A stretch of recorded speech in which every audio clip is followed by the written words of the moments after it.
నమస్తే. మాలతి చందూర్ గారి నవల కాంచన మృగం 3వ భాగం.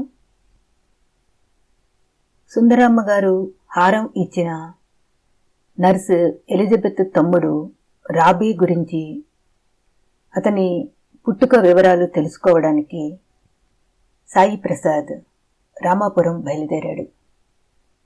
తర్వాత కథ. డాక్టర్ ప్రభాకర్ మూర్తికి ఒకవైపు నెత్తిమేంచి బరువు దించినట్లుగా ఉంది. మరోవైపు ఈ గొడవలన్నీ లేకుండా చంద్రహారం వెనక్కి ఇచ్చేసి చేతులు కడుక్కోవాలని ఉంది. కానీ ఎలిజబెత్లోని నిజాయితీ, రాభీ ముఖంలోని అమాయకత అతనిని ఆ పని చెయ్యటం న్యాయం కాదని హెచ్చరిస్తున్నాయి. ఇలా రాజీ పడటం తనకి, తన వృత్తికి, హాస్పిటల్కి, వీటికి మంచిది కాదని కూడా అనిపిస్తోంది. పైకి ఊరుకున్న రావుగారు మనసులో తమ హాస్పిటల్ గురించి ఏమనుకుంటారు? స్టాఫ్ దొంగవాళ్లని అనుకోరా? మీ ఒక్కరి మీద ఈ బాధ్యత పెట్టడం న్యాయం కాదనిపిస్తోంది. కానీ నేను రోగుల్ని, హాస్పిటల్ని వదులుకు రాలేను. మీకు ఏ ఇన్ఫర్మేషన్ కావాలన్నా, ఏ సాయం కావలసి వచ్చినా వెంటనే నాకు ఫోన్ చేయండి. నాకు ఇబ్బంది అని మొహమాట పడకండి. వెంటనే కారు తీసుకు వచ్చేస్తాను. నా కోసం మీరు ఈ రొంపిలో జ్వరపడ్డారు. మాకు ఇంకో కారు ఉంది, అది తీసుకెళ్ళకూడదు? మా డ్రైవర్కి నా అలవాట్లు బాగా తెలుసు. అదీకాక ఇందులో మీకు ఎంత తక్కువ సంబంధం ఉంటే అంత మంచిది. 10 రోజులలో ఈ మిస్టరీ తెగకపోతే మాధవి గారు ఊరుకోదు. అప్పుడు ఇవన్నీ సాక్ష్యాల కిందకొస్తాయి. ప్రాక్టీస్ చెయ్యకపోయినా నేను ప్లేడర్ని అన్నాడు సాయి ప్రసాద్ నవ్వుతూ. ప్రసాద్ని వాళ్ళింట్లో దించేసి డాక్టర్ మూర్తి ఇంటికెళ్ళాడు. ఆ రాత్రే ఎలిజబెత్ కుటుంబాన్ని ప్రసాద్ బావమరిది ఉన్న ఊరికి పంపేశాడు. ఊరు పొలిమేరల దగ్గరకు కారు వస్తుంటే జేబుల్లోంచి డైరీ తీసి మరోసారి చూసుకున్నాడు అడ్రస్. కారు ఆ ఊళ్ళో ఉన్న హోటల్ ముందు ఆగింది. చెట్టు నీడలో కారు ఆపుకోమని ప్రసాద్ హోటల్ లోపలికెళ్ళాడు. లోపల పాలరాయి పరిచిన బల్లలు, 2 వైపులా కుర్చీలు, హాల్లో స్పీకర్లోంచి ఘంటసాల కంఠం బిగ్గరగా వినిపిస్తూ ఉంది. హోటల్లో జనం అట్టే లేరు. ఇది ఒకందుకు మంచిదే అనుకుని బల్ల ముందు కూర్చున్నాడు. 20 ఏళ్లలోపు వయసున్న తెల్లగా ఉన్న కుర్రవాడొకడు సార్ అంటూ వచ్చాడు బల్ల దగ్గరికి. ఏమున్నాయి? ప్రసాద్ ఈ పిల్లవాడిని కబుర్లలో పెట్టి ఆసుపత్రి గురించి తెలుసుకోవాలని ఉంది. ఇడ్లీ చల్లారిపోయింది, ఉప్మా వేడిగా ఉంది, దోశ వేయించమన్నారా? అయితే దోశ, మసాలా దోశ చెప్పు. ఆ సర్వర్ కదలకు మునిపే మీ హోటల్లో లాడ్జింగ్ ఉందా అడిగాడు. లేదండి, ఈ పక్కనే మరో హోటల్ ఉంది. అక్కడ గదులు దొరుకుతాయి, కానీ బాగుండవు. ఏం? ఆ హోటల్కి మంచి పేరు లేదండి. ఈ ఊళ్ళో 4-5 రోజులు ఉండాలోయ్. ఎక్కడైనా మంచి లాడ్జింగ్ దొరుకుతుందేమోనని. నాకు ఈ ఊరు కొత్త ఆగాడు ప్రసాద్. ఏం పని మీద వచ్చారు అని ఆ సర్వరు ప్రశ్నలు అడుగుతాడేమోనన్న ఆశతో. కాని వాడు ఏ లాడ్జీ మంచిదో అని బుర్రలో మతన పడుతున్నాడు. ఇక్కడ మిషన్ ఆస్పత్రి ఉంది కదూ? ఉందండి. బయట ఊరు నుంచి వైద్యానికి వస్తుంటారా? నాకు తెలియదండి, నేను వచ్చి నెల్లాళ్లే అయింది. సినిమా హాల్స్ తప్ప నాకేం తెలియవు. మా ప్రొపరేటర్ని అడగండి, వారిది ఊరే అంటూ అక్కడ నుంచి కదిలాడు సర్వర్. ప్రసాద్ బల్ల దగ్గర నుంచి లేచి కౌంటర్ దగ్గరకు వచ్చాడు. అది చిన్న సైజు హోటల్లోని అన్ని కౌంటర్స్ లాగానే ఉంది. గోడ మీద రీపరు బద్దకు కొట్టిన అన్ని రకాల దేవుళ్ళు ఉన్నారు. వెంకటేశ్వర స్వామి వెండి పటం, దానికి పూలమాల వేలాడుతూ ఉంది. ఆ పూలు కాస్త వడిలినట్లున్నాయి. బహుశా పొద్దుటే వేసి ఉండొచ్చు అనుకున్నాడు ప్రసాద్. ఈ ఊళ్ళో మిషన్ ఆసుపత్రి ఉందిట కదూ, ఎక్కడుందో మీకు తెలుసా? రైలు స్టేషన్కి మైలు దూరంలో ఉందండి. అది మిషన్ ఆసుపత్రి కాదు, మామూలుదే. మరి అలా అంటారే? ఎప్పుడో 50 ఏళ్ల క్రితం ఓ దొరసాని డాక్టరుగా వచ్చిందట, అందుకని మిషన్ ఆసుపత్రి అంటుండేవారు. మిషనరీలకు దానికి సంబంధం లేదా? క్రిస్టియన్స్ది కాదా? మతానికి క్రిస్టియన్స్ కాని ఊరికే ఎవరికీ వైద్యం చేయరు. ఆఖరికి గుక్కెడు రంగునీళ్లకి కూడా డబ్బులు వసూలు చేస్తారండి.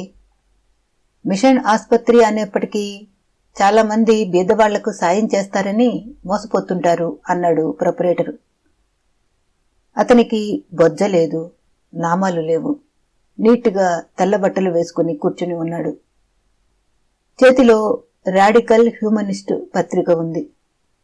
అది చూశాక ఈ యువకుని మనస్తత్వం బోధపడింది ప్రసాద్కి. మా వాళ్ల అమ్మాయిని ఈ ఆసుపత్రిలో చేర్చాలనుకుంటున్నారు ఆగాడు ప్రసాద్. ఏం చెప్పు? ప్రసాద్ జవాబు చెప్పలేదు. ఇబ్బందిగా మరోవైపు చూస్తున్నాడు కావాలని. అలాంటి కేసులకి ఇది సరైన చోటు. చాలామంది అమ్మాయిలు వస్తుంటారులేండి అన్నాడు తను అర్థవంతంగా. ఎవరిని అడగాలి? ఎలా అప్రోచ్ అవ్వాలి? మళ్ళీ నసుకుతూనే సలహా అడిగాడు ప్రసాద్. ఏం భయం లేదు. సరాసరి ఆఫీసుకు వెళ్ళండి. గోడల మీద మరియమ్మ ఫోటోలు, ఒకవైపు జీసస్ క్రీస్తు. వాతావరణం చాలా పవిత్రంగా కనిపిస్తుందిలేండి అతను హేళనగా నవ్వి చెప్పాడు. అక్కడ స్టాఫు అది సౌకర్యంగా ఉంటుందా? ఓ, అందుకేమీ సందేహం లేదు. అంతా తోడు దొంగలు. మీకు ఆ ఆసుపత్రి అంటే కోపంలాగా ఉందే? నవ్వుతూ మాట వరుసకి అడిగినట్లు అన్నాడు ప్రసాద్. కోపం ఉండి ఏం ప్రయోజనం? చెప్పేవి శ్రీరంగనీతులు, దూరేవి దొమ్మరి గుడిసెలు. డబ్బుకి ఎంత పనైనా చేస్తారు. ఇక్కడి వాళ్ళు అదే, ఏ బీదవాళ్ళో చిక్కుల్లో పడి వస్తే చిటికిన వేలు కూడా కదల్చరు. అందుకే నాకు తిక్క. మీరెవరినైనా తీసుకెళ్లారా? వెళ్ళాను. డబ్బు గల వాళ్ళు చేస్తే అది మెడికల్ ఎయిడ్. బీదవాళ్లైతే పాపం, ఆ పిల్ల మా కళ్ల ముందు చచ్చిపోయింది. కసిగా ఉంది అతని కంఠం. డబ్బుకి ఇబ్బంది లేదులేండి. కారులో కూడా వచ్చారనుకుంటా. నిరభ్యంతరంగా మీకు గది దొరుకుతుంది. ఆ అమ్మాయికి వైద్యం సుఖంగా జరిగిపోతుంది. సరాసరి వెళ్ళండి. రెడ్ కార్పెట్ పరిచి మరీ రిసీవ్ చేసుకుంటారు అన్నాడతను. ఈలోగా వేడి వేడి దోశ లోపల నుంచి వచ్చింది. ప్లేటులో ఆకు పరిచి ఆ ఆకు మీద దోశ కాగితంలాగా చుట్టపెట్టి తీసుకొచ్చాడు సర్వర్. దోశ రుచిగా వేడిగా ఉంది. పట్నంలోని 3 స్టార్ హోటల్లో కంటే రుచిగా ఉంది. బ్రూ తాగి బిల్లు చెల్లిస్తూ, టిఫిన్ చాలా రుచిగా ఉంది, క్లీన్గా కూడా ఉంది అన్నాడు ప్రసాద్ ప్రొపరేటర్ని అభినందిస్తూ. ఇక్కడ ఇలాంటివి ఎవరికి కావాలండి? ఏదో నా చాదస్తం తప్ప అన్నాడా యువకుడు. ప్రసాద్కి ఆ యువకునితో మరి కాసేపు మాట్లాడాలని ఉంది. తెలివి కలవాడు, చుట్టూ గల అన్యాయాలను చూసి బాధపడగల హృదయం కలవాడు. ఎందుకు ఇక్కడ ఈ గల్లా పెట్టి దగ్గర రాట్టవుతున్నాడు? నువ్వు టిఫిన్ తీసుకున్నావా? అడిగాడు డ్రైవర్ని కారులో కూర్చుండగానే. తీసుకున్నానండి. తమరు బిల్లు చూసుకోలేదా? తిరిగి ప్రశ్నించాడు డ్రైవరు. ఇది ప్రతిసారి అలవాటే. తన యజమాని డబ్బు సరిగ్గా లెక్క చూసుకోడని సమయం వస్తే ఎత్తి పొడుస్తూ ఉంటాడు డ్రైవర్ అప్పారావు. అప్పారావుకి ఆ ప్రసాద్ మీద గౌరవం, ఒక రకమైన అధికారము, చనువు కూడా ఉన్నాయి. 25 ఏళ్ల నుంచి వాళ్ళింట్లో డ్రైవరుగా ఉండటం చేత కలిగిన హక్కులవి. ప్రసాద్ జవాబు చెప్పలేదు ఆ ప్రశ్నకి. సాయి ప్రసాద్ పెర్రీ మాజన్ నవల్స్ చదివి చదివి టైం సెన్స్ అలవర్చుకొని కొన్ని సమయాల్లో ఆఫీసుల్లో, ఇళ్లల్లో ముఖ్య వ్యక్తులు ఉండరు అన్న నిర్ణయానికి వచ్చాడు. ఈ నిర్ణయం చాలాసార్లు సరి అయింది అన్నది కూడా రుజువైంది. అప్పుడు టైము 1:30.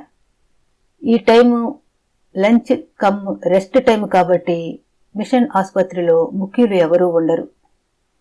ఆఫీసులో ఏ గుమస్తానో కాంపౌండరో ఉంటారు. వాళ్ల దగ్గర నుంచి సమాచారం రాబట్టవచ్చునన్న ఉద్దేశంతో ఆ మధ్యాహ్నం వేళ మిషన్ ఆసుపత్రి ఆవరణలో కారు ఆపమన్నాడు డ్రైవర్ని. కారు దిగి ఎండలో ముఖం తుడుచుకుంటూ 100 రూపాయల నోట్లు జేబుల్లోంచి స్పష్టంగా కనిపించేటట్లు సరిగ్గా సర్దుకున్నానో లేదో అని మరోసారి చెక్ చేసుకున్నాడు. హోటల్ ప్రొపరేటర్ మాటలని బట్టి ఈ హాస్పిటల్లో మతం కంటే మహాలక్ష్మి ముఖ్యం అయి ఉంటుందని అంచనా వేసుకుని పల్చగా ఉన్న టెరికాట్ షర్టు జేబులో 100 రూపాయల నోట్లు పెట్టుకున్నాడు. అతను లోపలికెళ్లేసరికి ఆఫీసు గది లాంటి రిసెప్షన్లో ఒక నర్సు పిల్ల కునికిపాట్లు పడుతూ ఉంది. టేబుల్ మీద తల ఆనించుకుని కొత్త మనిషిని చూసి కంగారుపడి లోపలికెళ్లి మధ్య వయసు దాటిన నల్లని వ్యక్తితో గదిలోకి వచ్చింది తిరిగి. ఎవరు? ఏం కావాలి? అడిగాడా వ్యక్తి. మా కజిన్ని అడ్మిట్ చేయాలని వచ్చాను అన్నాడు ప్రసాద్ చుట్టూ చూస్తూ. ఆ అమ్మాయి వెళ్ళిపోయింది. చుట్టూ గోడల మీద యోగ్యతా పత్రాలు, మధ్యలో మేరీమాత, మరో మూల జీసస్ క్రీస్తు ప్లాస్టర్ ఆఫ్ ప్యారిస్తో చేసి రంగులు పులిమిన బొమ్మ, మరో గోడ మీద టూత్పేస్ట్ వారి అడ్వర్టైజ్మెంట్. అమ్మాయి 32 పళ్ళు బయట పెట్టి నవ్వుతోంది. రండి, కూర్చోండి అంటూ ఆఫీసు టేబుల్కి అవతల వైపు కూర్చున్నాడు ఆ వ్యక్తి. తమ పేరు? అడిగాడు ప్రసాద్. నేను రిసెప్షన్ క్లర్క్ కమ్ మేనేజర్నండి. డాక్టర్ గారు సాయంత్రం గానీ రారు. పేషెంట్ని అడ్మిట్ చేసుకునే అధికారం నాకు ఉంది. స్పెషల్ రూమా? వార్డా? ఏం కావాలి? అడిగాడు అతను. ముందు హాస్పిటల్ చూస్తాను. డబ్బు సమస్య కాదు. శుభ్రంగా ఉండి వైద్యం బాగా జరుగుతుందంటే డబ్బుకి లోభించము అన్నాడు ప్రసాద్ జేబు మీద చెయ్యి వేస్తూ. ఎదుటి వ్యక్తి కళ్లల్లో సన్నని మెరుపు. రొట్టె వాసన సోకిన కుక్కలాగా అతని ముక్కులు కాస్త కదలాడాయి. ప్రసాద్కి తృప్తిగా ఉంది. అతను బల్ల వెనక నుంచి లేచి హాస్పిటల్ లోపలికి తీసుకెళ్లాడు. హాస్పిటల్ చతురస్రాకారంలో ఉంది. మధ్య పెద్ద ఖాళీ స్థలం, దాని చుట్టూ చదరంగా వరండాలు, ఆ వరండాలని ఆనుకొని గదులు, పొడవాటి హాల్స్, మధ్యనున్న ఖాళీ స్థలంలో బాలింతల బట్టలు, వరండాలో తిండు తింటున్న పేషెంట్ల తాలూకు బంధువులు, ఆ తిండి కోసం కాచు కూర్చున్న కాకులు. గవర్నమెంట్ హాస్పిటల్స్ కంటే నీట్గా కామ్గా ఉంది అక్కడ. ఆ వైపు స్పెషల్ వార్డు ఉంది, చూస్తారా? మొత్తం 10 గదులు, బాత్రూములు కూడా ఉన్నాయి ప్రతి గదికి. ఆ వెనక చిన్న గది ఉంది, సామాను అది పెట్టుకోవడానికి చెబుతున్నాడు మేనేజర్. మీ పేరు? సాంబశివరావు అంటారండి. ఎన్నాళ్ల బట్టి ఉన్నారిక్కడ? అడిగాడు ప్రసాద్. 15 ఏళ్ల బట్టి. వస్తారా? అటువైపునున్నాయి స్పెషల్ రూములు. రోజుకెంత? 35 అండి. స్పెషల్ నర్సు కావాలంటే మరో 30 ఛార్జీ చేస్తాము. నైట్ నర్సు అయితే 35. డెలివరీకి ఎంత పుచ్చుకుంటారు? అడిగాడు ప్రసాద్.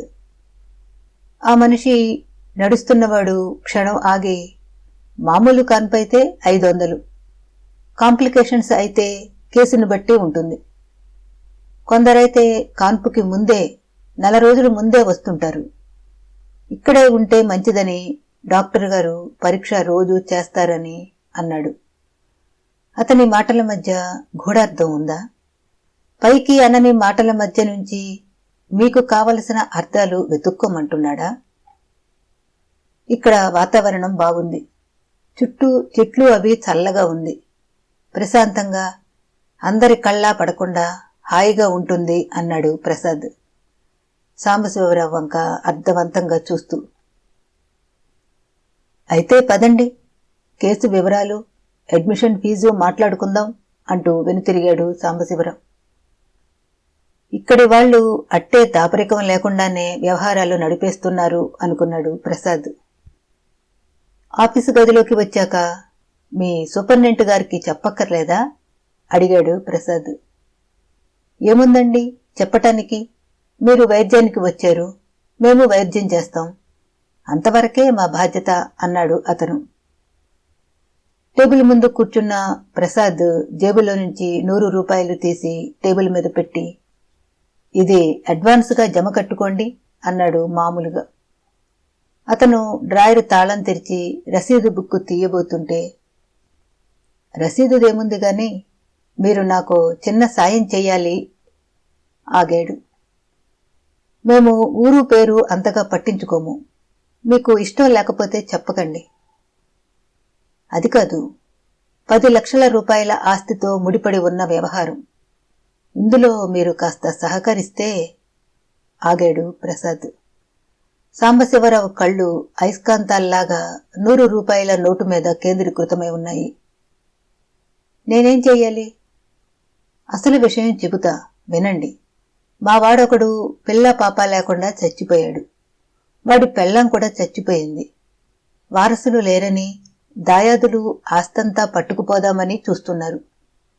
వాడు బ్రతికి ఉండగా నాతో అన్నాడు, తనకి అక్రమంగా ఒక పిల్లవాడు కలిగాడని, అప్పట్లో తండ్రికి భయపడి ఈ సంగతి బయటికి చెప్పలేదని.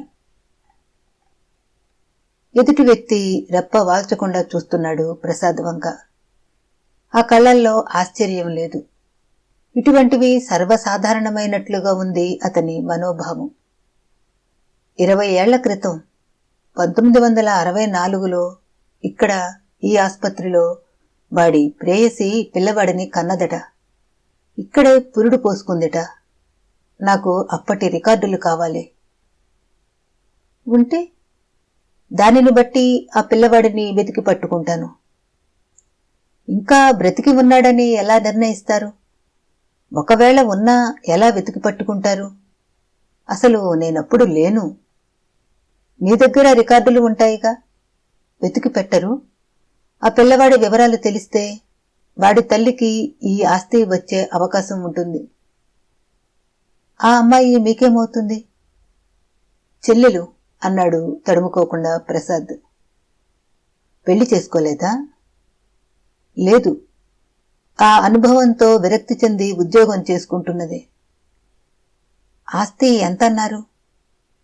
10 లక్షలు. మీ రికార్డుల మీద ఆధారపడి ఉంది ఇంత ఆస్తిను. ఇది చాలా శ్రమ అయిన పని అని తెలుసు, కానీ మీ కష్టం ఉంచుకోను. జేబులోంచి మరో 200 రూపాయల నోట్లు తీశాడు ప్రసాద్. అవతల మనిషి కదలటం లేదు. మరో 2 కాగితాలు తీశాక ఆ కళ్లల్లో కాస్త చలనం కనిపించింది. అబ్బో, నిన్న ఇవాళ విషయమా? 20 ఏళ్లయిందంటున్నారు. పైగా నేనప్పుడు లేను కూడా. చాలా టైము పడుతుంది. మా సూపరింటెండెంట్ కళ్ళపడకుండా వెతకాలి. అసలు ఆ రికార్డ్స్ ఉన్నాయో లేదో. ప్రయత్నించండి. ఆస్తి మా చెల్లెలికొస్తే మీ విషయం మర్చిపోను. అంతా అలాగే అంటారు. తీరా సమయం వచ్చాక మమ్మల్ని మర్చిపోతారు. ఈ కేసులో అలా వీలవదే. రేపు కోర్టులో రికార్డు ప్రొడ్యూస్ చేయాలంటే మీకు మీ హాస్పిటల్కి వేలు కుమ్మరించకుండా అసలు కాగితం మా చేతికి వస్తుందా? నవ్వుతూ అడిగాడు ప్రసాద్. సాంబశివరావు కళ్ళల్లో ఆశ తళుక్కుమంది. పోనీ ఆ రోజుల్లో ఉన్న స్టాఫ్ మీకెవరన్నా తెలుసా? నర్సులు గాని ఆయాలు గాని? మీరు రికార్డెడ్ ఎవిడెన్స్ కావాలంటున్నారు కదా, ఈ నోటి సాక్ష్యాలు ఏం పనికి వస్తాయి అన్నాడు సాంబశివరావు. పిట్ట తప్పిపోకుండా జాగ్రత్త పడుతున్నాడు అనుకుని, మీ రికార్డులు ఎలాగూ ముఖ్యమైనవే. ఆ రోజుల్లో కాన్పు చేసిన డాక్టర్లు గాని నర్సులు గాని. డాక్టర్లు ఏడాది కంటే ఇక్కడుండరండి. నర్సులు కూడా అంతా కుర్రవాళ్లే. మరియమ్మ అని ఒక ఆయా ఉంది. అది ఆస్పత్రి పెట్టినప్పటి నుంచి ఇక్కడే ఉండేది అన్నాడతను. మళ్ళీ అందుకుని, 64వ సంవత్సరం అంటే కుదరదండి. 1 నెల అటు ఇటుగా చెప్పండి. మీ చెల్లెలంటున్నారు, మీరే వెంట వచ్చి ఉండాలి. మా పెద్దవాళ్లు తీసుకొచ్చారట. ఉండండి, కాస్త జ్ఞాపకం చేసుకు చెబుతాను. జూన్ జూలై నెలల్లో అనుకుంటాను. సంవత్సరం మటుకు ఖచ్చితంగా అదే. ఈ 2 నెలల రికార్డు వెతకండి. పేరు? క్షణం తటపటాయించాడు ప్రసాద్. సుందరమ్మ అని ఉంటుంది. మగపిల్లవాడు కాలు వంకరతో పుట్టాడని విన్నాను. 6 వేళ్లు అన్నాడు కొద్ది కొద్దిగా సమాచారం వదులుతూ. రేపు మధ్యాహ్నం ఈ వేళప్పుడు రండి. ఈ విషయం మా సూపరింటెండెంట్కు తెలిస్తే నా ఉద్యోగం ఊడిపోతుంది. ఒకవేళ మీరొచ్చేప్పటికీ ఎవరన్నా ఉంటే ఈ విషయాలు ఎత్తకండి. మీరు ఆయా మరియమ్మ అన్నారే, ఆవిడ ఎక్కడుంటుంది? దేనికి? చివాలున అడిగాడు. అసలు ఆ పిల్లవాడు బతికి ఉన్నాడో, ఉంటే ఎక్కడుండి ఉంటాడో ఈ వివరాలకి మీ విషయం ఎత్తను. మీకు ఆమె చెప్పేవాటికి సంబంధం ఉండదు. ప్రమాణం చేసి చెబుతున్నాను అన్నాడు ప్రసాద్. అయిష్టంగానే సాంబశివరావు మరియమ్మ అడ్రస్ ఇచ్చాడు. ఈ మరియమ్మ రిటైర్ అయిపోయి ఏడాది అయిందిట. కొడుకు దగ్గర ఉంటున్నదిట. కొడుకు ప్రైమరీ స్కూల్లో సింగిల్ టీచర్గా అక్కడికి 20 మైళ్ల దూరంలో ఉన్న పల్లెటూరులో పనిచేస్తున్నాడు. అతని అడ్రస్ తీసుకుని మరియమ్మ వేటకై బయలుదేరాడు ప్రసాద్. అది చాలా పల్లెటూరు. ఒక 50 గడప కంటే ఉన్నట్లు లేదు. ఎక్కువ భాగం క్రిస్టియన్స్ కనిపిస్తున్నారు. చాలా ఇళ్ల ముందు సిలువ, మేరీమాత బొమ్మలు వేలాడతీసి ఉన్నాయి. అక్కడికి వెళ్లేప్పటికీ ఇంచుమించు చీకటి పడింది. గొడ్ల కాపరులు ఆవులు మేకలతో ఇళ్లకు తిరిగి వస్తున్నారు. మట్టి రోడ్లు, ఎర్ర మన్ను గాలిలోకి లేస్తూ పొగల చుట్టబెడుతోంది. ఆ ఊరికి కారు రావటం అరుదులా ఉంది. దుమ్ము రేపుకుంటూ పోతున్న ఆ దారి వంక ఆశ్చర్యంగా చూస్తున్నారు పిల్లలు. కారు చర్చి ముందు ఆగింది. అది చాలా చిన్న చర్చి. ఒక 100 మంది కూడా పట్టరు. పొడవుగా చర్చి, దానిపైన క్రాసు, చర్చి ముందు మేరీమాత విగ్రహం. ఆ సాయంత్రం వేళ ఒకరిద్దరు స్త్రీలు మోకాళ్ల మీద కూర్చుని ప్రార్థిస్తూ ఉన్నారు. చర్చి ఆవరణలోనే స్కూలు ఉంటుందన్న సాంబశివరావు మాటలను బట్టి కారు బయట నిలిపి లోపలికెళ్లాడు ప్రసాద్. అక్కడ అడగ్గా వెనక వైపుకు చూపించి వెళ్లమన్నారు. చర్చి చుట్టూ ఉన్న ప్రహరీ గోడకి ఒకవైపునున్న చిన్న తలుపు తీసి ఉంది. ఆ తలుపులోంచి వెళితే తాటాకులు కప్పిన ఇళ్లు 2 కనిపించాయి. ఆకారాన్ని బట్టి ఒకటి స్కూలు, రెండోది మాస్టర్ గారి ఇల్లు అయి ఉంటుందని ఊహించుకున్నాడు. ఒక ఇంట్లో దీపం లేదు. రెండో ఇంట్లోంచి వెలుతురు కనిపిస్తూ ఉంది. ఇక్కడ మరియమ్మ గారు ఉన్నారా? అడిగాడు బయట నిల్చుని. ఆవరణ చాలా శుభ్రంగా ఉంది. 2 వైపులా కూర పాదులు, లోపలి దీపకాంతి అలికిన నేల మీద పడుతూ ఉంది. ఎవరు అంటూ ఒక మధ్య వయస్కుడు వచ్చాడు లోపలి నుంచి. మరియమ్మ గారి కోసం వచ్చాను. మీ పేరు? ఏం పని మీద వచ్చారు? అడిగాడా వ్యక్తి ప్రసాద్ని కూర్చోమని అనకుండానే. నా పేరు వారికి తెలియదండి. ఎస్తేరమ్మ దగ్గర నుంచి వచ్చాను. ఈ ఊరు వెళుతున్నానంటే మరియమ్మ గారిని చూసి రమ్మన్నారు. వారిద్దరూ ఒకే ఆసుపత్రిలో పనిచేశారుట. మీరు వారబ్బాయా? అడిగాడు ప్రసాద్ చనువుగా. అవునండి అన్నాడా వ్యక్తి కాస్త కంగారు పడుతూ. మీరిక్కడ టీచర్ అని విన్నాను. ఇల్లు తెలుసుకోవటం కష్టం అవుతుందేమో అనుకున్నాను. ఈ ఊర్లో మీకు తెలియని వాళ్ళు లేరనుకుంటా. మాస్టారు గారిల్లు ఎక్కడా అంటే మేం చూపిస్తాం అంటూ పిల్లలు చుట్టుముట్టేశారు. మీకు చాలా పేరున్నట్లుంది. ఈ ఊరు వాళ్లకి మీ మీద గౌరవం, భక్తి ఉన్నాయండి. ఈ పొగడ్తకి ఆ వ్యక్తి ఉబ్బిపోయాడు. అప్పటిదాకా తటపటాయిస్తున్న అతను నిల్చునే ఉన్నారు.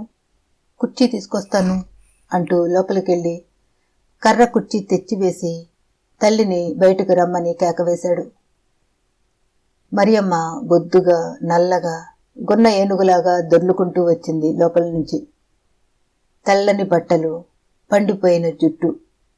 వృత్తిని వదిలిపెట్టిన వాళ్ళు మటుకు ఆ వృత్తి తాలూకు చిహ్నాలు వదలరు కాబోలు. ఈ తెల్ల బట్టలు ఎస్తేరమ్మ వేసుకుంది. నేను ఎస్తేరమ్మ గారి వద్ద నుండి వచ్చానండి అన్నాడు ప్రసాద్.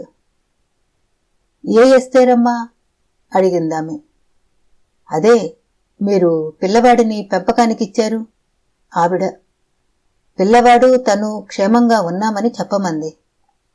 మీ పేరు చెప్పుకుని రోజు యేసుప్రభువు దగ్గర క్యాండిల్ వెలిగిస్తూ ఉంటారు అన్నాడు ప్రసాద్. మరియమ్మ ముఖంలో సంశయాలు భయాలు పటాపంచలైపోయాయి. అక్కడే మట్టి అరుగు మీద కూలబడి, పిల్లవాడు చదువుకుంటున్నాడా? కాలు బాగు చేయించారా? ఎస్తేరమ్మ కూతురు ఉండాలి కాబోలు, పెళ్లి చేసిందా? ప్రశ్నలు మొదలుపెట్టింది.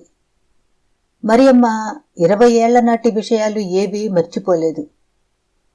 పాపం మొగుడు పోయి పుట్టెడు దుఃఖంలో ఉంటే ఈ పిల్లవాడిని ఒళ్ళో వేశానండి. పిచ్చిదండి. వాడిని చూసుకుని తన దుఃఖం దిగమింగుకుంది. పిల్లవాడు ఎలా ఉంటాడు? ఎర్రగా దొండ పండులా ఉండాలే. బదవ 12 వేళ్ళు వాడును. బొద్దుగా అడిగింది మళ్ళీ. తెలిపేనమ్మా, చాలా మంచివాడు, సాధువు. వాడి పై పెదవి మీద తొర్రె ఉందని మీరు కనిపెట్టలేకపోయారా? అడిగాడు ప్రసాద్ సమాచారం బయటికి లాగాలని. 3 నెలల గుడ్డండి, ఏం తెలుస్తుంది? పెసర గింజల పై పెదమ మీద ఉంటే అది పురుపుడుకాయ అనుకున్నాను. అది తొర్రె అయిందా? పాపం, పుట్టించలేదా? అయినా మాలాంటి పేదవాళ్లకి అవేం కుదురుతాయి? అంతా ఉండి వాళ్ళు ఆ పసిగుడ్డుని వదిలిపోయారే. మాలాంటి వాళ్ళం ఏం చేస్తాం? పిల్లవాడిని పెంచమని 10,000 ఇచ్చారటగా. మరియమ్మ భయంతో అటు ఇటు చూసింది. జవాబుకి తడుముకుంటూ ఉంది. మీరేం భయపడకండి. పిల్లవాడి తల్లి మాకు దగ్గర బంధువు, ఆవిడే చెప్పింది.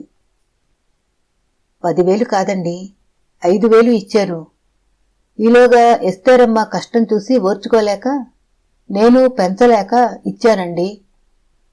ఆ డబ్బు కూడా ఎస్తేరమ్మకే అప్పచెప్పేశాను అంది మరియమ్మ కంగారు పడుతూ. ప్రసాద్ ఆ విషయం తరచి అడగదలుచుకోలేదు. మరియమ్మ పిల్లవాడిని అమ్మింది. 5,000 సుందరమ్మ గారి నుంచి తీసుకుని అది గుటుక్కున మింగేసి వాడిని 200కి అమ్మింది. మరియమ్మ అబద్ధాలు చెబుతోందని తెలుసు. పిల్లవాడు ఉద్యోగం చేస్తున్నాడా? మంచి ప్రయోజకుడై ఉండాలే. చేస్తున్నాడు. నెలకి 600 సంపాదిస్తున్నాడు. BA పాస్ అయ్యాడు. అబద్ధాలు పేరుస్తూ కట్టుకథ చెప్పుకుపోతున్నాడు ప్రసాద్. ఆ పిల్లవాడు ప్రయోజకుడైతే మరియమ్మకి అపరాధం చేశానన్న భయం తగ్గుతుంది. అప్పుడే వాడి పుట్టు పూర్వత్రాలు పూర్తిగా రాబట్టవచ్చు. ఏదో నేను సుఖపడతాడని ఇచ్చాను. వాడు పెద్దవాడయి తల్లిని అక్కని పోషిస్తున్నాడు అంది మరియమ్మ తృప్తిగా. ముందే చెప్పాను కదమ్మా, మీ పేరు చెప్పుకుని దీపం వెలిగించుకుంటారని. అయితే అంత ముద్దొచ్చే పిల్లాడిని ఎలా వదిలారమ్మా? ఆ తల్లికి మనసెలా వచ్చింది? అడిగాడు సాయిలా పాయిలాగా. మీకేదో ఆశ్చర్యంగా ఉంది కాని మాకిది అలవాటేనండి. ఆ ఆస్పత్రికొచ్చే కేసుల్లో సగం ఇలాంటివేనండి. అందుకే అన్ని మేడలు కట్టారు వాళ్ళు. ఎవరు? మా సూపర్నెంట్. ఇక్కడైతే అందరికీ తెలుస్తుందని డబ్బంతా మద్రాసు తరలించి 2 పెద్ద మేడలు కట్టాడు. 2 కొడుకులు అమెరికాలో ఉన్నారు. అదృష్టం అండి. ఆ ఆస్పత్రి మొదలుపెట్టినప్పుడు ఎలా ఉన్నానో ఇప్పుడు అలాగే ఉన్నాను. నేను ఆయాని, ఆయన డాక్టరు. ఉచ్చలు పీతుళ్ళు మైలలు మేము ఎత్తిపోస్తాము అసహ్యం లేకుండా. వారేమో డబ్బు పేరు సంపాదించుకుంటారు. అంతేనండి కసిగా అంది మరియమ్మ.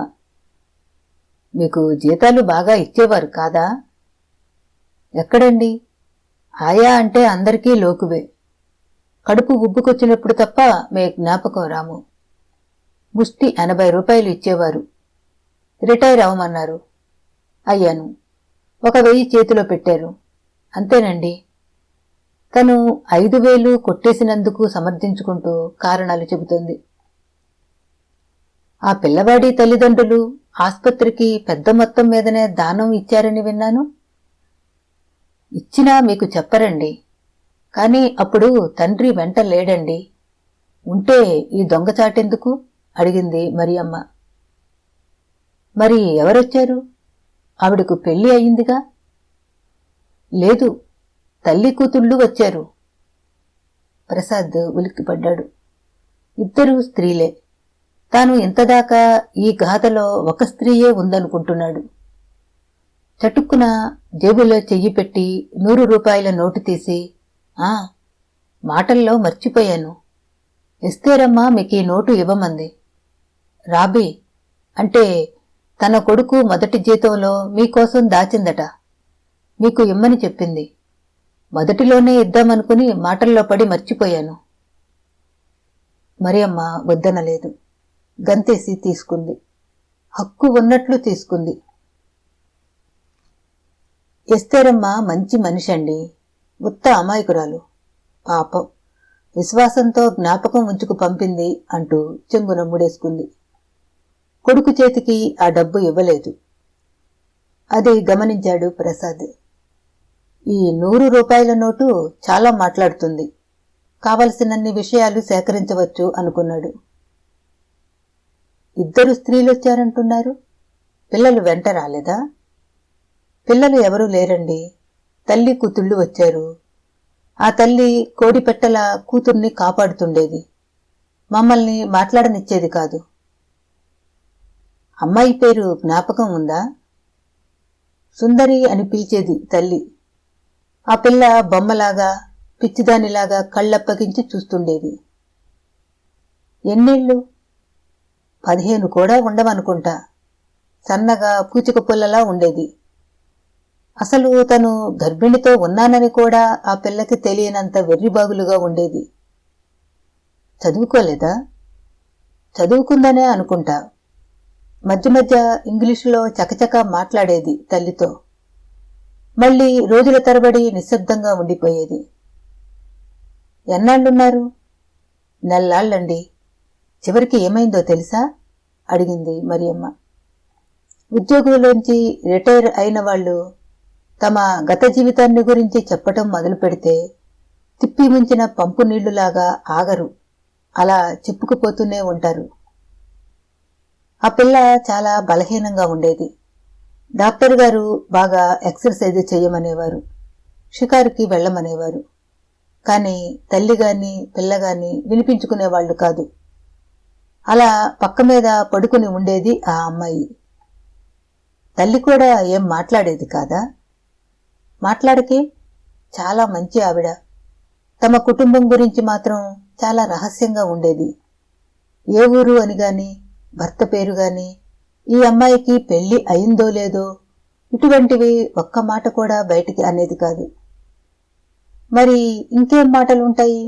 అడిగాడు ప్రసాద్. అతనికి ఈ కేసు విచిత్రంగా ఉంది. అందులోనూ ఒక స్త్రీ తన భర్త పిల్లలు గురించి పైకి చెప్పకుండా అంత గుంభనంగా ఎలా ఉండగలిగింది? స్త్రీలకి సహజమైన ఈ బలహీనత నుంచి ఎలా తప్పుకోగలిగింది? అయ్యో, చాలా మంచి మనిషండి. హాస్పిటల్లోని అందరి క్షేమ సమాచారాలు అడిగేవారు. కష్టం సుఖం వినేవారు. మా అందరికీ అవసరమైతే 5-10 ఇచ్చేవారు. దానిదే ముందులేండి. ఎంతమంది చేబదుళ్లు ఇవ్వరు? అబ్బే, చేబదుళ్లు కాదండి. అవసరానికి ఇచ్చేవారా? తిరిగి తెచ్చిస్తే పుచ్చుకునేవారు కాదు. ఒకసారి 50 రూపాయలు పీకల మీదకొచ్చి అడిగి పుచ్చుకున్నాను. జీతం వచ్చాక తిరిగి ఇవ్వబోతే వద్దన్నారు అంది మరియమ్మ. ఇది సగం అబద్ధం సగం నిజం అనుకున్నాడు ప్రసాద్. మరియమ్మ అప్పు తీసుకుని ఉండవచ్చు. మళ్లీ తిరిగి ఇవ్వడమన్నది సర్వ అబద్ధం. ఇంతకీ ఆ అమ్మాయికి ఏం చెప్పన్నారు? అడిగాడు ప్రసాద్. మరియమ్మ కళ్ళు ఆ దీపకాంతిలో తళుక్కున మెరిశాయి. ఈ వచ్చిన మనిషి ఉత్త పిచ్చివాడన్నట్లుగా చూసింది. ఏం జబ్బుంటుందండి? ఈ డబ్బు గల వాళ్ళందరికీ ఉన్న జబ్బే. బాగా తిని అదుపు ఆజ్ఞ లేకుండా తిరుగుతుంటారు. కడుపొచ్చింది, గుట్టు చప్పుడు కాకుండా ఇక్కడికి తీసుకొచ్చేశారు. ఇలా చాలామంది వస్తుంటారా? అదేదో రామాయణం అంతా విని రాముడికి సీత ఏమవుతుందని అడిగాడుట. అలా ఉంది మీరు అడగటం. అసలు వచ్చేవన్నీ ఇలాంటి కేసులేనండి. బాగా డబ్బుంటుంది. ఆ వచ్చిన బరువుని ఎలాగోలా వదిలించుకోవాలిగా, అందుకని ఇక్కడికి వస్తుంటారు. ఇంతకీ తల్లి పేరు చెప్పారు కాదు? ఉండండి, కూతురు పేరు సుందరండి. ఆవిడ పేరు లక్ష్మీదేవి అని కాబోలు గుర్తు. అవునవును, లక్ష్మమ్మగారు అని పిలిచేవారు. నిజంగా లక్ష్మీదేవిలాగా ఉండేది. దబ్బ పండుల ఛాయ, నవ్వుతూ మంచి టీవీగా ఉండేది. కూతురు తల్లి పోలిక రాలేదండి. సన్నగా చామన ఛాయతో ఉండేది. ఎప్పుడూ నల్లమందు తిన్నట్టు పడి ఉండేది. మత్తు మాత్రలు వేసుకునేదా? మరియమ్మ విసుగ్గా చూసింది ప్రసాద్ వంక. ఆ కళ్ళల్లో భయం, పట్టుబడిపోయానేమోనన్న సంశయం. జవాబు చెప్పకుండా ఊరుకుంది. ఈలోగా ఆ పక్కనే అరుగు మీద కూర్చున్న కొడుకు లోపలికి వెళ్ళాడు. తమ సంభాషణ అంతా నిశ్శబ్దంగా బొమ్మలా వింటున్నాడు.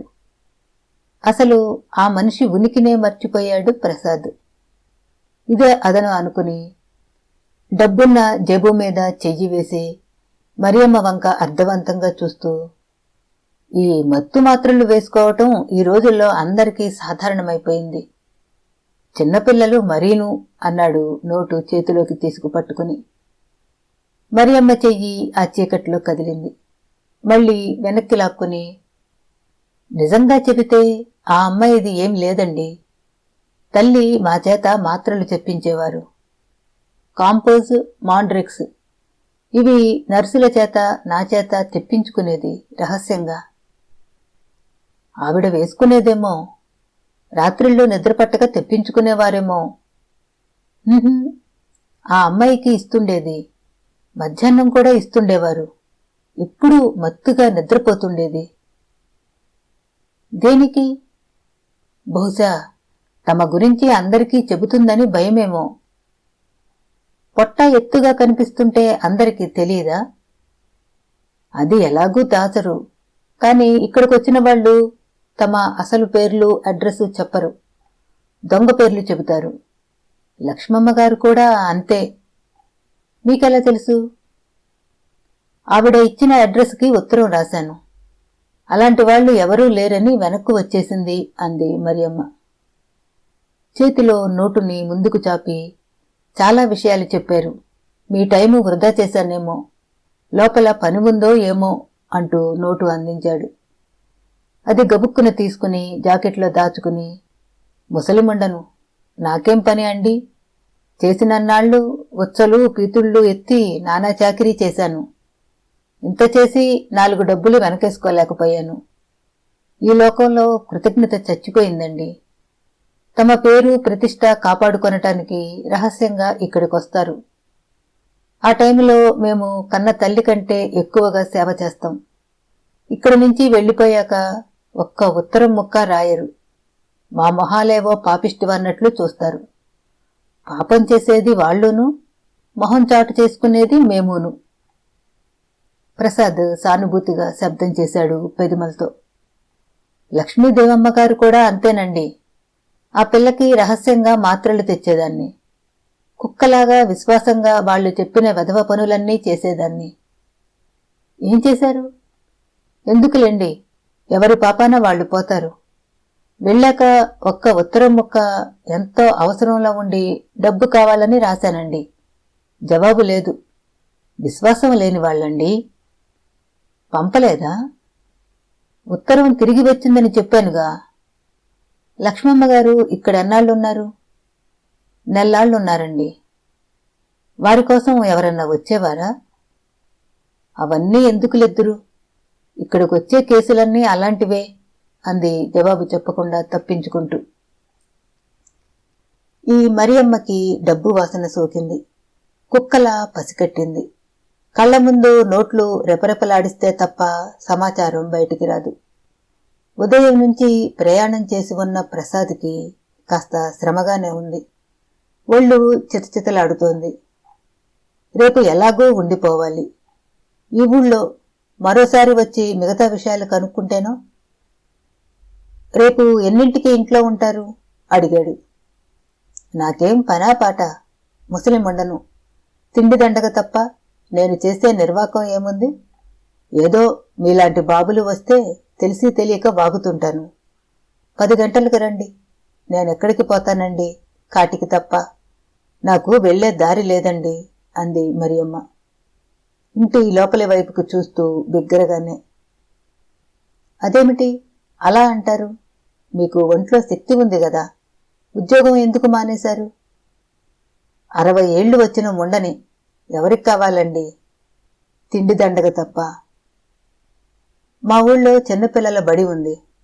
అందులో నమ్మకం అయినా ఆయా లేక తిప్పలు పడిపోతున్నారు. అక్కడికి రాకూడదు? నెలకి 150 ఇస్తారు. నిజంగా ఇప్పిస్తారా? ఏదో ఒక చిన్న గదిలో ఉడకేసుకు తిని ఉంటాను. అదేమి ఇబ్బంది ఉండదు. కమిటీ వారే స్కూల్ కాంపౌండ్లో ఆయా కోసం చిన్న పాక వేశారు. అందులో ఉండొచ్చు. రేపొచ్చినప్పుడు వివరాలన్నీ చెబుతాను అంటూ ప్రసాద్ లేచాడు. తాను పచ్చి అబద్ధాలు చెప్పి ఆ ముసలిదాన్ని మోసగిస్తున్నానని తెలుసు. కాని మనిషి ఆశకు ధనానికి దాసుడు. ఈ రెండు చూపిస్తే ఎంతవారు కరిగి నీరై పాదాక్రాంతులవుతారు.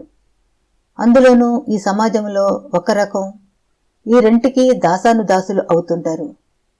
ఈ మరియమ్మను లొంగ తీసుకుని సమాచారం రాబట్టడానికి ఇదే మార్గం. ప్రసాద్ కుర్చీలో నుంచి లేచాడు. బస్తీ పల్లె కాని రామాపురంలో లాడ్జింగ్ హౌసులు అన్ని హోటళ్లకి మళ్ళేనే మురిగ్గా రంగు వెలిసిన గోడలతో ఉన్నాయి. గదిలో ఇనుప మంచం, పీచు పరుపు, దానిపైన రజాయిలా ఉన్న పల్చని ఫోం పరుపు, పైన ఉతికిన దుప్పటి పరిచినా దానిపైన కాఫీ మరకలు. ప్రసాద్ మధ్యాహ్నం వెళ్లిన హోటల్ కాక మరో హోటల్కెళ్లి భోంచేసి వచ్చాడు. డ్రైవరు కారులోనే పడుకున్నాడు. అతను రాత్రి 10 వేళ రూముకి తాళం పెట్టి పోస్టాఫీస్కెళ్లాడు డాక్టర్ మూర్తికి ఫోన్ చేయడానికి. ఆ సమయంలో టెలిగ్రాఫ్ క్లర్క్ నిద్రపోతున్నాడు బల్ల మీద పడుకుని. అతన్ని లేపి ట్రంకాల్ బుక్ చేసి పక్క బెంచి మీద కూర్చున్నాడు. మధ్యాహ్నం నుంచి సేకరించిన సమాచారాన్ని క్రమానుగతంగా పేర్చుకుంటూ. ఈ విషయాలన్నీ జిగ్జాగ్ పజిల్లా కత్తిరించిన బొమ్మలో భాగాలులాగా ఉన్నాయి. అన్నీ అతి జాగ్రత్తగా పేరిస్తే తప్ప ఒక స్వరూపం రాదు. ఈ మరియమ్మ మాటల్ని బట్టి చూస్తే రాబీ సుందరమ్మ గారికి కలగలేదని స్పష్టం అవుతుంది. అయితే సుందరమ్మ గారి కూతురికి కలిగి ఉంటాడన్నమాట. సుందరమ్మ భౌతిక కాయం పక్కన కూర్చున్న స్త్రీలలో కూతురు ఎవరు? పేరు ఏమిటి? ఇంత జరిగాక ఆ పిల్లకి పెళ్లి ఎలా చేయగలిగారు? ఈ విషయాలు రావుగారికి తెలుసా? ఆయన ఈ ఆస్పత్రికి ఎందుకు రాలేదు? అసలు ఇదంతా ఎలా జరిగింది? అరగంట తర్వాత కనెక్షన్ వచ్చింది. అవతల నుంచి డాక్టర్ మూర్తి కంఠం. హలో, మీ దగ్గర నుంచి కాల్ వస్తుందని ఇందాకటి నుంచి ఎదురు చూస్తున్నాను. ఏమైనా విషయాలు తెలిసాయా? తెలిసాయి. ముందు ఈ ప్రశ్నలకి జవాబు చెప్పండి. రావుగారికి ఎంతమంది కూతుళ్ళు? ఒక్కర్తే, పేరు పంకజం అని జ్ఞాపకం. ఎన్నేళ్లుంటాయి? 30 పైనే అనుకుంటా. నిన్న మనం వెళ్ళినప్పుడు అక్కడే ఉంది. వాళ్ళాయన స్టేట్స్లో ఉన్నాడు. ఆహా అనుకుని, మరో విషయం, రావుగారు ఏ సంవత్సరంలో జర్మనీ వెళ్లారో జ్ఞాపకం ఉందా? ఉండండి, నేను ఊరికే కూర్చోలేదు. కామన్ ఫ్రెండ్స్ని అడిగాను. 63 నుంచి 65 ఆఖరిదాకా జర్మనీలో ఉన్నారట. 3 ఏళ్లు అన్నాడు డాక్టర్ మూర్తి. అయితే మన అంచనాలు తప్పు. ఏమిటి? రాబీ ఆమె కొడుకు కాదు, మనుమడు అన్నాడు ప్రసాద్. మై గాడ్ అన్నాడు మూర్తి ఏమీ అనలేక. నేను రేపంతా ఇక్కడే ఉంటాను. ఏమన్నా అవసరం ఉంటే ఈ నంబరుకి పీపీ చేయండి. మరీ అవసరం అయితే తప్ప చేయవద్దు అంటూ ఫోన్ పెట్టేశాడు ప్రసాద్. అతనికి చనిపోయిన సుందరమ్మ గారి మీద లోలోన గౌరవం కలుగుతూ ఉంది. మామూలు సంసారపక్షమైన గృహిణి భర్త పరాయి దేశంలో ఉండగా ఇంత తతంగం ఎలా నడపగలిగింది? ఇంత జరిగాక ఆ పిల్లకి పెళ్లి ఎలా చేయగలిగింది? ఆలోచిస్తూ అలా హోటల్కొచ్చాడు.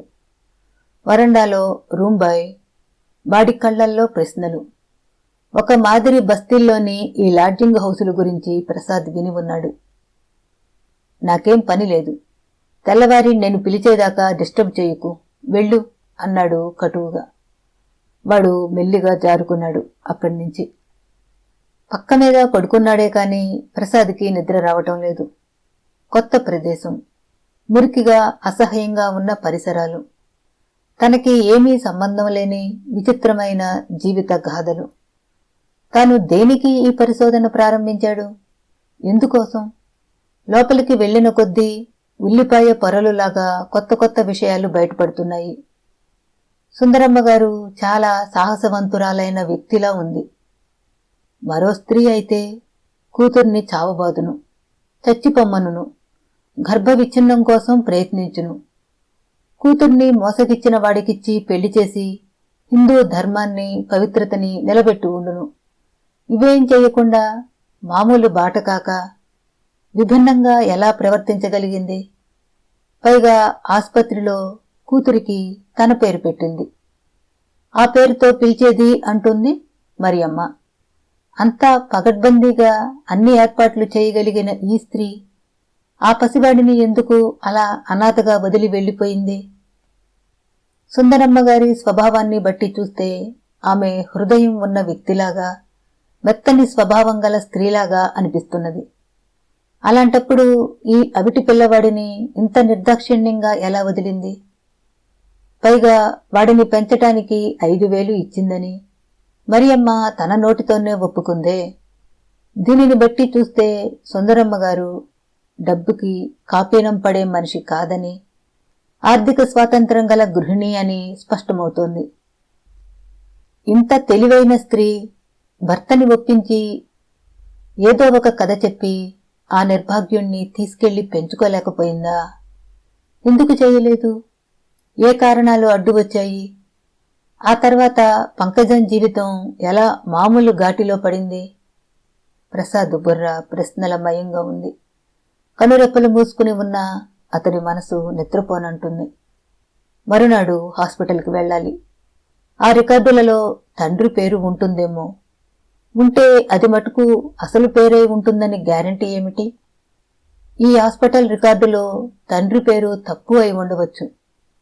కనీసం పుట్టింది ఆడో మగో తెలుస్తుందిగా. పిల్లవాడి శరీరపు గుర్తులు ఉండొచ్చుగా. దానిని బట్టి ఆ పిల్లవాడు రాబీ అవునో కాదో నిశ్చయించుకోవచ్చు. 20 ఏళ్ల తర్వాత ఆ పిల్లవాడిని సుందరమ్మ గారు గుర్తించగలిగినప్పుడు ఆ పుట్టినవాడు రాబీ కాక ఎవరవుతారు? తప్పకుండా రాబీయే.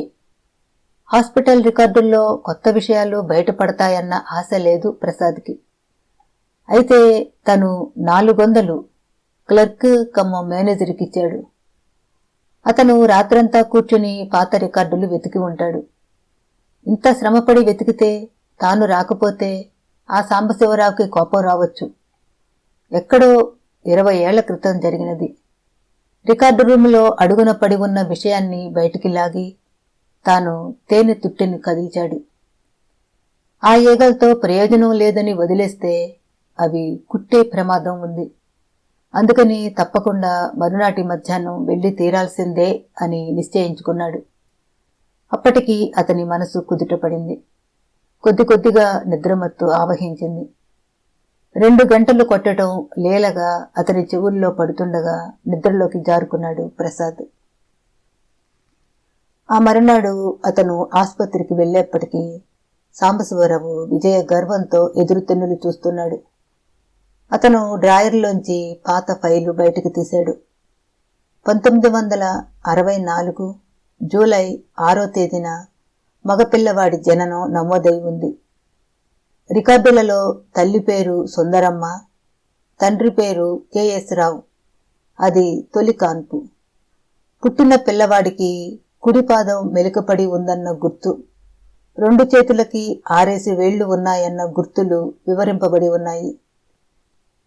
డెలివరీ సహజమైనదా, తేలిగ్గా వచ్చిందా అన్నదానికి సిజర్ అని నర్సు రాసిన ముక్క కూడా నోట్ చేసుకున్నాడు ప్రసాద్. సాంబశివరావుకి ధన్యవాదాలు చెప్పి, ఈ వివరాలు ముందు ముందు కేసులో ముఖ్య ఆధారాలు అవుతాయని, అప్పుడు పెద్ద మొత్తంలో అతనికి డబ్బు ముట్టజెప్పగల అవకాశం ఉందని ఆశపెట్టి బయటపడ్డాడు ప్రసాద్. ఈసారి తన చెయ్యి తడి అవనందుకు కాస్త నిరాశ చెందిన సాంబశివరావు ఉత్తరోత్తర రాబోవు డబ్బు గురించి సంతోషపడుతూ కారు దాకా సాగనంపాడు ప్రసాద్ని. సాయి ప్రసాద్ కోసం ఉత్సాహంగా ఎదురుచూస్తూ కూర్చుని ఉంది మరియమ్మ.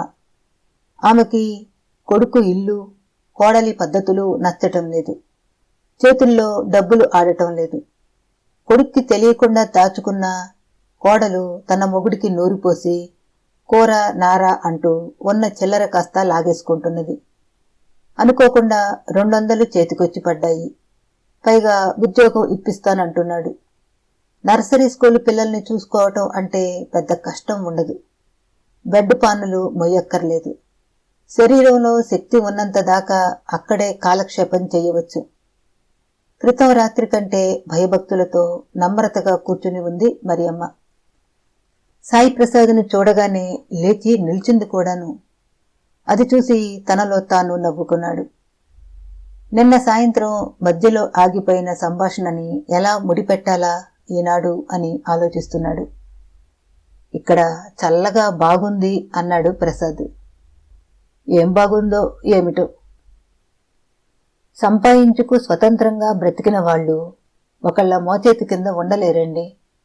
ఎంత కొడుకైనా కోడలైనా సంపాదన లేకపోతే లెక్క చెయ్యరండి.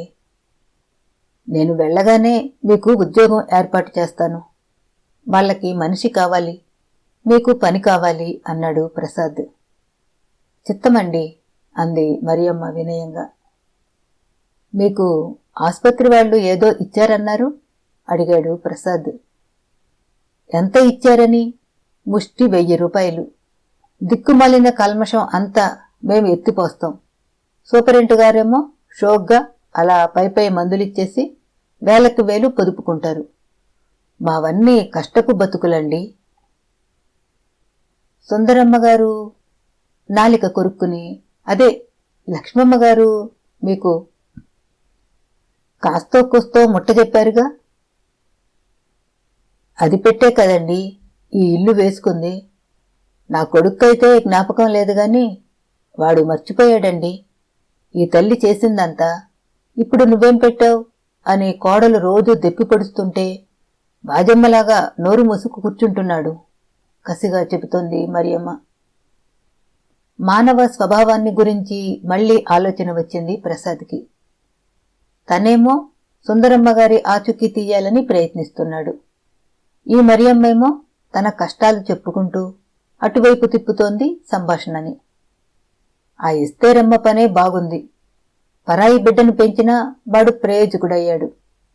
అక్కని తల్లిని బాగా చూస్తాడా? అయ్యో, వాళ్ల మాటంటే జవదాటడు. జీతం అల్లా తెచ్చి తల్లి చేతుల్లో పోస్తాడు. కాలు వంకర అనిగాని రాజాలాంటి పిల్లవాడు అన్నాడు ప్రసాద్ మరియమ్మలోని అసంతృప్తిని ఎక్సన తోస్తూ. వెర్రి మొండని, స్వంత కొడుకు ఉన్నాడు కదా అని ఎస్తేరమ్మ ఏడుస్తుంటే రాజాలాంటి బిడ్డను ఇచ్చేశానండి. వాడే ఉంటే ఈ పాటికి నన్ను నెత్తిన పెట్టుకుని ఉండేవాడు. ఆ పిల్లవాడి కోసం లక్ష్మమ్మగారు మళ్లీ రాలేదా అడిగాడు ప్రసాద్ ఓ రాయిని విసురుతూ. మరియమ్మ వినిపించుకోనట్లు ఊరుకుంది. లక్ష్మమ్మగారు ఆ పిల్లవాడి కోసం వెతుక్కుంటూ వచ్చారని విన్నాను. ఎవరు చెప్పారు అడిగింది భయంగా. పిల్లవాడిని పెంచుతూ ఉండు, వచ్చి తీసుకువెళతాను అన్నారు. నాకా ఆసుపత్రిలో పని. ఆసుపత్రి వాళ్లకు తెలియకుండా నాకు అప్పగించారు కదండి. ఏం? 7వ రోజున ఆ పిల్లని తీసుకెళ్లిపోయారండి. పచ్చి బాలెంతనా? పచ్చి బాలెంతే కాదు, చచ్చి బతికింది అనుకోండి. కాన్పు చాలా కష్టమైంది. అసలు పిల్లవాడు లోపల చచ్చిపోయాడే అనుకున్నారు. బలవంతాన పొట్ట కోశారండి. ఏం? ఆ పిల్ల ఎప్పుడూ మత్తుగా పడి ఉండేది. తల్లి నిద్రమాత్రలిచ్చేది. ఈ పిల్ల వేసుకునేది. ఎందుకుట? మాకేం తెలుసు. దానికి కడుపులో నొప్పి, రాత్రిళ్ళు నిద్రపట్టక ఏడుస్తుంటుంది. అందుకని పగలు నిద్రపోనిస్తున్నాను అనేవారు. కాని రాత్రిళ్ళు ఎప్పుడు చూసినా హాయిగా నిద్రపోతూ ఉండేది. మరి మాతో మాట్లాడితే అసలు విషయం చెప్పేస్తుందని భయం. అసలు ఈ ఆస్పత్రికి వచ్చేవాళ్లంతా ఇంతేనండి. ఉన్న నిజం చెప్పరు. పెళ్లి అయిందంటారు, మొగుడు వదిలేశాడంటారు, మొగుడు దూరదేశంలో ఉన్నాడంటారు. వాళ్ళు అబద్ధాలాడుతున్నారని మాకు తెలుసు. విని ఊరుకుంటాం. అబార్షన్స్ కూడా చేస్తారటగా ఇక్కడ? మొదటి 3 నెలలలోపు అయితే చేస్తారు. కాని మా వాళ్ళు అబార్షన్కి ఒప్పుకోరు. ఎందుకని? అది తేలికే కదా. తల్లి ప్రాణం పోతే పోలీసు కేసు అవుతుందని భయం. సజావుగా పురుడు పోసి కావాలంటే పిల్లవాడిని తీసేసుకుంటారు. ఏం చేస్తారు? మిషన్ వాళ్లకి అప్పచెపుతారు. లేకపోతే అనాథ శరణాలయాలు ఉండనే ఉన్నాయి. ఈ పిల్లవాడిని అలా ఎందుకు చేయలేదు? నీకే ఎందుకు ఇచ్చారు? మరియమ్మ వెంటనే జవాబు చెప్పలేదు. ప్రసాద్ సర్దుకుని, ఎస్తేరమ్మకు ఇచ్చినందువల్ల పిల్లవాడు బాగుపడ్డాడు గాని చెడిపోలేదు. అందుగురించి మీరు భయపడకండి అని ధైర్యం చెప్పాడు. శరణాలయానికి, మిషన్కి ఇస్తే మళ్ళీ పిల్లల్ని వెనక్కు ఇవ్వరండి. అందుకని నన్ను పెంచమని రహస్యంగా ఇచ్చారు. రహస్యం అంటే మీకు లక్ష్మమ్మ గారికే తెలుసన్నమాట. అవును, పిల్లవాడు చచ్చిపోయాడని ఆ కూతురికి చెప్పిందండి. అసలు ఇలాంటి కేసులకి మేము అలాగే చెబుతాం. పాలు? సరిపోయింది.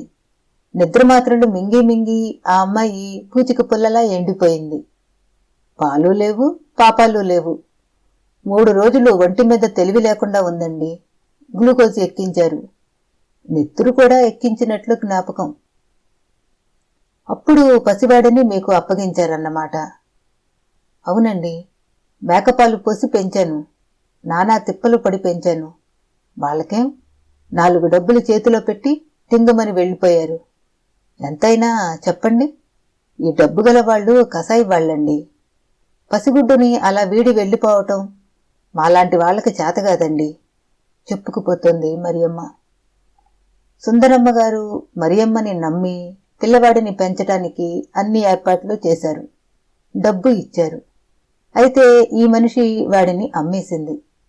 ఆ విషయాలు సుందరమ్మ గారికి చెప్పిందా లేదా? అది ఎలా తెలుసుకోవటం? పాపం, ఆ పిల్ల ఏడ్చి గోల చేసి ఉంటుంది కదూ. ఒంటి మీద స్పృహ ఉంటేగా. అసలు తల్లి ప్రాణానికే ముప్పొస్తుందని భయపడ్డారు. ఏడ్చే శక్తి కూడా లేదండి. తెల్లగా పాలిపోయి నా చీర రంగులో ఉండేది. అప్పటికి ఎన్నేళ్లుంటాయి? 14, 15 కంటే ఉండవండి. 20 ఏళ్లని, పెళ్ళయిందని కథలు చెప్పారు గాని మొహం చూస్తే చదువుకుంటున్న పిల్లలా ఉంది. మొగుడు ఉంటే ఇక్కడికెందుకు వస్తారు? మామూలు పెద్దాసుపత్రికే వెళ్తారు. ఆ తర్వాత నాలిక ఖర్చుకుని ఆగిపోయింది. ఏదో చెప్పబోతున్నారు, చెప్పండి అడిగాడు అనునయంగా. వాళ్ళు ఇక్కడ ఉండగానే ఒక అబ్బాయి వెతుక్కుంటూ వచ్చాడు. ఎవరికోసం? పేరు చెప్పలేదు గాని 2 రోజులు గేటు దగ్గర కాపలా కాశాడు. అప్పుడే లక్ష్మమ్మ గారితో మాట్లాడాడు. బహుశా మొగుడై ఉంటాడేమో. మొగుడు కాదు, మొద్దులు కాదు. మొగుడైతే హాయిగా ఆఫీసులోనే అడగొచ్చుగా. వాడే ఈ పిల్లకి కడుపు చేసి ఉంటాడు అంది మరియమ్మ తనకి అలవాటైన భాషలో. ప్రసాద్ కాస్త తడబడ్డాడు. షాక్ కొట్టినట్లు అయింది అతనికి. సర్దుకుని, ఆ అబ్బాయితో లక్ష్మమ్మ గారు మాట్లాడారా అని అడిగాడు. 1 గంట చెట్టు కింద కూర్చుని మాట్లాడుకున్నారండి. పిల్లని బయటికి రానివ్వలేదు. మాకు ఇలాంటివి అలవాటే. అందుకని దూరాన్నించి గమనించానండి. తర్వాత వెళ్ళిపోతున్న అతన్ని కలుసుకున్నానండి వెనక గేట్లోంచి. పాపం పిల్లవాడు ఏడుపు మొహం పెట్టుకుని బాధపడిపోతున్నాడు. నా చేతిలో 10 రూపాయలు పెట్టి పురుడొచ్చాక రాయమన్నాడండి. రాశారా? రాశాను. ఎట్లా రాశారు? అడ్రస్ ఇచ్చాడండి. మళ్ళీ వచ్చాడా? 1.5 ఏళ్ల అయ్యాక వచ్చి కనిపించాడు. అప్పటికి పిల్లవాడు ఎస్తేరమ్మ దగ్గర ఉన్నాడు. మిమ్మల్నే అడగలేదా? పిల్లవాడు నిజంగా చచ్చిపోయాడా అని అడిగాడు. వాళ్ళు అలా చెప్పారుట. నాకెందుకీ తంట అని నేను అదే చెప్పాను అంది మరియమ్మ. సాయి ప్రసాద్కి ఏం మాట్లాడాలో తెలియకుండా ఉంది. అన్ని కథలు, మానవ బలహీనతకు సంబంధించిన అన్ని గాథలు ఇలాగే ముగియాలా? జీవం పోసుకున్న ఒక పసికందుని అందరూ కలిసి ఇలా సజీవ సమాధి చేస్తారా? వాడేం చేశాడు? తన ప్రమేయం లేకుండా ఈ ప్రపంచంలోకి నెట్టబడ్డ ఆ ప్రాణిని అంతా కలిసి చంపేయటం, రూపుమాపటం ఏం న్యాయం? అతనికి రావుగారి మీద, సుందరమ్మ గారి మీద, పంకజం మీద, ఈ సమాజం మీద విపరీతమైన కసిగా ఉంది. 20 ఏళ్ల క్రితం ఈ ఆస్పత్రి చెట్ల కింద నుంచి వెనక్కి పంపివేయబడ్డ ఆ యువకుని మీద విపరీతమైన జాలిగా ఉంది. సుందరమ్మ గారు అనుమతి ఇస్తే పెళ్లి చేసుకుని ఉండేవాడేమో. ఎందుకు ఆమె ఒప్పుకోలేదు? బహుశా కడజాతి అయి ఉంటాడా? బీదవాడై ఉంటాడా? ఆ పిల్లవాడు ఏ పిల్లవాడండి? అదే మీకు అడ్రస్ ఇచ్చాడే, అతనికి వయసెంత ఉంటుంది? ఎంతండి? 20 ఏళ్లుండొచ్చు. లేతగా అమాయకంగా ఉన్నాడు. అతని అడ్రస్ మీ దగ్గర ఉంది అన్నారు కదా, నాకిస్తారా? మరియమ్మ భయపడింది. ఇక్కడ కూడా కొంత డబ్బు ముడిపడి ఉంటుంది అనిపించింది ప్రసాద్కి. దగాపడో, కాలుజారో, ఒళ్ళు పొగరు ఎక్కువ పొరపాట్లు చేసే స్త్రీ పురుషులు గుమికూడే స్థలం ఇది. ఈ ఆస్పత్రిలో అడ్డదారులకి 100, 1000 అని కిమ్మత్తు ఉంది. సూటిగా పోని ఈ పరిసరాల్లో వ్యక్తులకి మానసికమైన శక్తి ఉండదు. అటువంటి వారి బలహీనతని ఆసరాగా చేసి డబ్బు గుంజుకోవటం మరియమ్మ వంటి వారికి ఒక వృత్తి అయిపోయింది. ఈ మరియమ్మకి వక్ర మార్గం తప్ప మామూలు దారి తెలిసే అవకాశం లేదు. ఈమె పరిసరాలు అలాంటివి. మనుషులంతా చుట్టూ పరిస్థితులకి బానిసలే. మరియమ్మని గురించి ఆలోచిస్తున్నప్పుడు అదే వృత్తిలో ఉన్న ఎస్తేరమ్మ, ఎలిజబెత్ జ్ఞాపకం వచ్చారు. వారిలోని నిజాయితీ, ప్రేమ ఈమెలో ఎందుకు లేవు? రాబీ తమని వదిలి వెళ్ళిపోతాడేమో, తమ నుంచి ఎవరైనా లాక్కుంటారేమోనని ఆ తల్లి కూతుళ్ళు తల్లడిల్లిపోవటం అతని బుర్రలో మెదిలింది. ఒకే వృత్తికి, ఒకే మతానికి, జీవిత విధానానికి చెందిన ఈ ఇద్దరు అతని కళ్ల ముందు కనిపించారు. ఒకే రకమైన పరిస్థితుల నుంచి వచ్చిన ఈ ఇద్దరి దృక్పథాల్లో ఇంత తేడా ఎందుకొచ్చింది? ఏ ఇద్దరు వ్యక్తులు ఒకే విధంగా ఉండనట్లే ఏ ఇద్దరి స్వభావాలు ఒకే మాదిరి ఉండవు కాబోలు. అతని అడ్రస్ ఇస్తారా? అడిగాడు. ఎందుకండి? 20 ఏళ్ల క్రితం నాటి మాట. ఇప్పుడు తవ్వటం దేనికండి? మరియమ్మ మనసులో భయం, మాటల్లో ప్రస్ఫుటమవుతోంది. ఊరికనే రాబీ అంటే ఎస్తేరమ్మకిచ్చిన పిల్లవాడు పెరిగి ప్రయోజకుడయ్యాడంటే మీరు సంతోషించలేదు? అలాగే తండ్రి కూడా. ఈ పిల్లవాడు లేడని చెప్పాను గదండి అడిగింది మరియమ్మ గడుసుగా. నేను అలాగే చెబుతాను. నాకు ఆ యువకుని కలుసుకోవాలని ఉంది. వాళ్ళు పిల్లని ఇవ్వలేదో, ఇతను పెళ్లి చేసుకోలేదో కనుక్కోవాలని ఉంది. ఇదిగో నా అడ్రస్. మీరు ఎప్పుడు బయలుదేరతానంటే అప్పుడు మా వాళ్ళు మనీ ఆర్డర్ కడతారు. చాపకి ఎరవేసినట్లు ఆయా ఉద్యోగం కళ్ల ముందు అల్లల్లాడిస్తుంటే మరియమ్మ అయిష్టంగానే లోపలికెళ్ళింది. ఆ అడ్రస్లో ఉంటాడో లేదో నసుగుతూ ఉంది. ఆ విషయం మీకు మనీ ఆర్డర్ కూపంలో రాస్తాను. అతను అక్కడే ఉన్నాడో లేదో. ఈ మాటల వల్ల తప్పు అడ్రస్ ఇచ్చి తప్పించుకోలేదన్న ధైర్యంతో అన్నాడు ప్రసాద్. ఖర్చులకు ఉంచుకోండి అంటూ 50 రూపాయలు చేతిలో పెట్టి అడ్రస్ తీసుకుని జేబులో పెట్టుకుని బయలుదేరాడు ప్రసాద్. అప్పుడే బడి వదిలినట్లున్నారు. తేనె తుట్టెలోంచి ఈగల్లా పిల్లలు జుమ్ అంటూ బయటకొస్తున్నారు. మాట్లాడకుండా స్కూలు బిల్డింగులోంచి బయటపడే కుర్రవాడు ఒక్కడైనా ఉంటాడేమోనని ప్రసాద్ వెతుకుతూ ఉన్నాడు. చాలా రోజుల నుంచి ప్రతిసారి అతని అన్వేషణ విఫలమవుతూనే ఉంది. గోలగా అరుస్తూ చెల్లాచెదురుగా పరుగులు పెడుతున్నారు పిల్లలు.